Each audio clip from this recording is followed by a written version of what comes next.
திருச்சிற்றம்பலம். ஓம் சிவா திருச்சிற்றம்பலம்.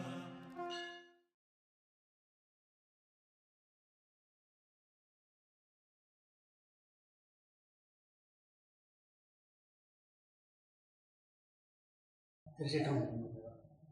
சுவாபிமான ಸಂಬಂಧ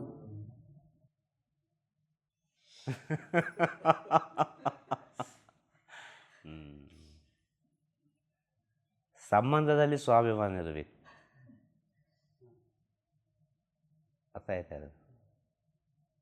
ಸ್ವ ಅಭಿಮಾನ, ತನ್ನ ಮೇಲೆ ತನಗೆ ನಂಬಿಕೆ ಅಲ್ವಾ? ಸಂಬಂಧ ಇಲ್ಲದೆ ಪ್ರಪಂಚ ಇಲ್ಲ ಅಲ್ಲ.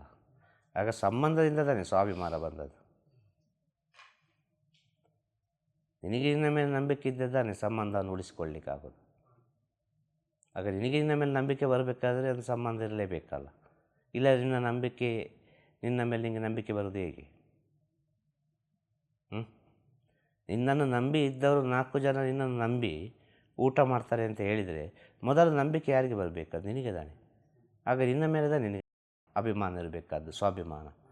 ನಾನು ದುಡಿತೇನೆ, ನಾನು ಹೆಂಡತಿಯನ್ನು ಸಾಕ್ತೇನೆ, ನಾನು ಮಕ್ಕಳಿಗೆ ಎಜುಕೇಷನ್ ಕೊಡ್ತೇನೆ, ನಾನು ದುಡಿತೇನೆ, ನನ್ನ ಅಪ್ಪ ಅಮ್ಮನ ಸೇವೆ ಮಾಡ್ತಾ ಇದ್ದೇನೆ ಅಲ್ವಾ?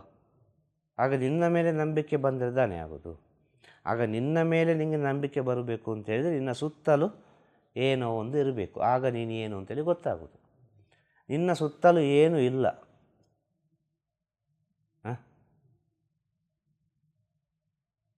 ನಿನಗೆ ಯಾರು ಹೇಳೋರು ಕೇಳೋರೇ ಇಲ್ಲ, ಒಂದು ಅನಾಥ. ಆಗ ನಿನ್ನ ಸ್ಥಿತಿ ಹೇಗಿರ್ತದೆ? ನಿನ್ನ ಸುತ್ತಲೂ ಎಲ್ಲರೂ ಇದ್ದಾರೆ, ನಿನ್ನ ನಂಬಿದ್ದಾರೆ. ಆಗ ನಿನ್ನ ಸ್ಥಿತಿ ಹೇಗಿರ್ತದೆ? ಹೇಗಿರ್ತದೆ? ನಿನ್ನ ನಂಬಿರುವಾಗ ನೀನು ಏನೋ ಒಂದು ಮಾಡಿ ಹೋಗ್ತೀಯಲ್ಲ. ಯಾವುದೋ ಒಂದು ರೀತಿಯಲ್ಲಿ ಸಾಲವ ಮೂಲವ ಏನೋ ಒಂದು ಮಾಡಿ ಮನೆಗೆ ತಗೊಂಡು ಹೋಗ್ತೀಯಲ್ಲ, ಆ ಮಕ್ಕಳನ್ನು ಸಾಕ್ತೀಯಲ್ಲ, ಅಪ್ಪ ಅಮ್ಮನನ್ನು ನೋಡ್ತೀಯಲ್ಲ. ಆಗ ನಿನ್ನ ಮೇಲೆ ನಿನಗೆ ನಂಬಿಕೆ ಅಲ್ಲ. ಆಗ ಸ್ವಾಭಿಮಾನ, ಆ ಸ್ವಾಭಿಮಾನ ಎಂಬುದು ತಿಳಿಬೇಕು ಅಂತ ಹೇಳಿದರೆ ನಿನ್ನ ಸುತ್ತಮುತ್ತಲು ಇರುವವರಿಂದಲೇ ಗೊತ್ತಾಗೋದು ಸ್ವಾಭಿಮಾನ.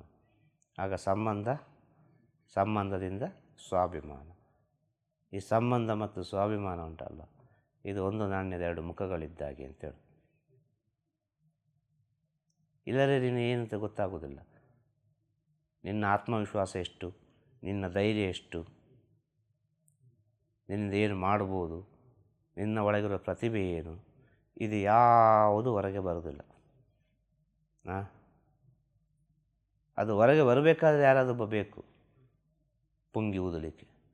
ಅರ್ಥ ಆಯ್ತಲ್ಲ? ಹಾಗೆ ಎಷ್ಟೇ ಹೇಳ್ಬೋದು. ಅರ್ಥ ಆಯ್ತಾ ಹೇಳೋದು? ಶುಭವಾಗಲಿ. ತಿರುಚಿಟ್ರಂಬಲಂ. ಗುರುವೇ ಶರಣಂ. ನಮಃ ಶಿವಾಯ, ನಮಃ ಶಿವಾಯ, ನಮಃ ಶಿವಾಯ.